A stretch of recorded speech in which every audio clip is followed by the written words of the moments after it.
Para business leaders dan intellectual business community, kita lanjutkan diskusi kita dalam segmen terakhir, The Leaders Legacy, dan masih bersama kita Pak Mokhtar Riyadi, dan Pak Mokhtar sedang bercerita tentang institution ataupun organisasi yang dibentuknya untuk legacy Pak Mokhtar, yaitu Mokhtar Riyadi Institute for Nanotechnology dan Mokhtar Riyadi Comprehensive Cancer Center. Dan tanggapan dari audiens sangat positif sekali dan sangat antusias sekali. Berikutnya ada pertanyaan dari Dr. Singgi. Silakan Dr. Singgi. Terima kasih Dr. Bayu dan terima kasih Dr. Mokhtar. Seperti kita ketahui bahwa Dr. Mokhtar mempunyai Mokhtar Riyadi Institute for Nanotechnology. Di awal disebutkan bahwa ini adalah cost center, bukan profit center. Tetapi apakah saya boleh usul atau boleh tanya, kalau ini ada yang aplikatif, jadi dari riset tadi yang bisa diaplikatifkan, terutama untuk bidang obat ya, karena saya bidang obat, sehingga bisa jangka pendek, menengah maupun panjang, meskipun belum menghasilkan banyak, tetapi mulailah dari kecil bisa menghasilkan, di samping itu cost center.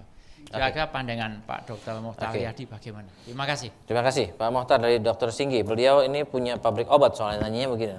Jadi pertanyaannya, dari MRIN ini adakah produk yang bisa dihasilkan dalam short term, medium term, dan long term, terutama dalam aspek farmasi?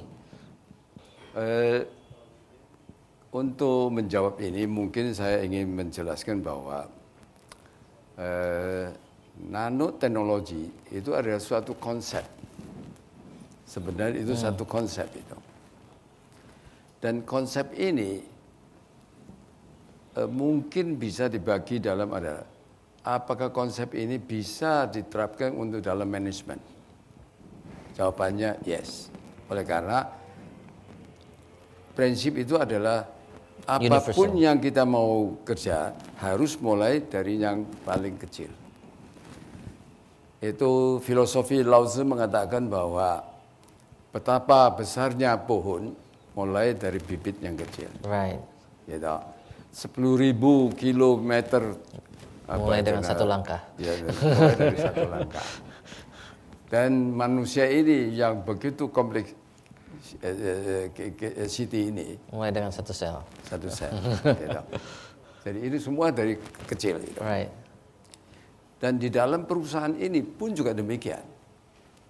Kalau kita mau perubah suatu masalah perusahaan yang besar-besar ini, yang besar ini, perlu dari mulai yang kecil. Mungkin saya menyimpang sedikit. Dengan kesempatan ini saya juga diskusi ini. Ada orang yang mengatakan bahwa kenapa setiap pemerintah Indonesia kok kelihatannya kurang berhasil. Setiap apa? Pemerintahan Indonesia, pemerintah baru Indonesia kok kurang berhasil. Nah, menurut analisa mereka itu adalah bahwa pemerintah baru Indonesia ini selalu lihat ke belakang, tidak lihat ke depan. Jadi lihat ke belakang siapa yang korupsi dan sebagainya ini. Ngelihatnya kaca spion bukan kaca depan, ya. Kita akhirnya adalah terpacu pada urusan dulu. Tidak pernah cerita apa yang depan akan kita lihat. Nah ini bisa. Nah dalam hal ini, kalau kita mau melihat siapa yang salah dan sebagainya ini, puluhan tahun setelah Republik kita merdeka ini, saya kira mungkin penjara itu mesti harus nggak cukup ya? Nggak cukup itu. Secara jujur, Pak, saya ingin tanya, setiap kita ini pernah tidak urusan katakan izin driving license SIM itu kasih uang enggak? Yang jujur aja ya. Iya. Itu. Ini secara simpel minta KTP. Bagaimana? Yuk datang ke imigrasi, bagaimana? Datang ke itu apa itu namanya, masuk ke pelabuhan kita, itu bagaimana? Bisa enggak ada satu orang yang saya tidak pernah. Saya kira semua kena. Gitu. Jadi menurut saya soyoganya tidak lihat ke belakang tapi lihat ke depan. Right. Nah, kalau ke depan kita perlu mengatur bagaimana merubah suatu sistem supaya tidak ada kesempatan untuk korupsi. Nah, di sini perlu adalah mulai dari yang kecil, RT, RW, kecamatan, kabupaten atau kota, wali sampai provinsi. Right.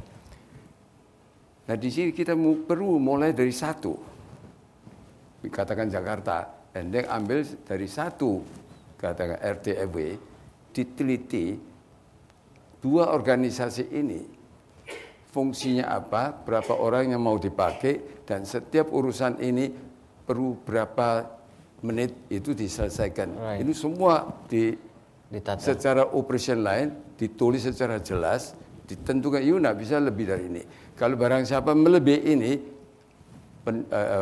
masyarakat itu bisa gugat untuk menuntut dia. Oke. Nah. Dan sebagainya. Dan ini kalau terus sampai di atas, berarti semua efisiensi. And then baru diterapkan ke profesi lain, satu persatu. Dengan demikian ini, akhirnya apa? Kesempatan untuk korupsi itu tertutup semua. Right. Dan paling penting itu adalah kalau ini diselesaikan semuanya, maka itu bisa di computerize itu. Jadi kalau ada warga RT melaporkan bahwa kita melahirkan satu anak, di situ langsung key in ke komputer, and then keterangan apa itu namanya kelahiran itu, nomor itu datang Langsung keluar dari pusat. Dari pusat dari komputer, bukan orang yang bikin, tapi komputer yang buat itu. Dan akhirnya SIM, pasportnya, wajib pajak itu semua nomornya satu. Gitu. Dan barang siapa kalau dia beli transaksi sesuatu barang, mengatakan bahwa semua transaksi jual beli barang, kalau tidak laporkan ke ini, lapor ke satu instansi dan dapat cap sana, maka ini tidak sah. Maka si pembeli semuanya minta ini harus. Dengan demikian ini, semua transaksi itu akan masuk ke dalam komputer dan kantor pajak itu tahu semua.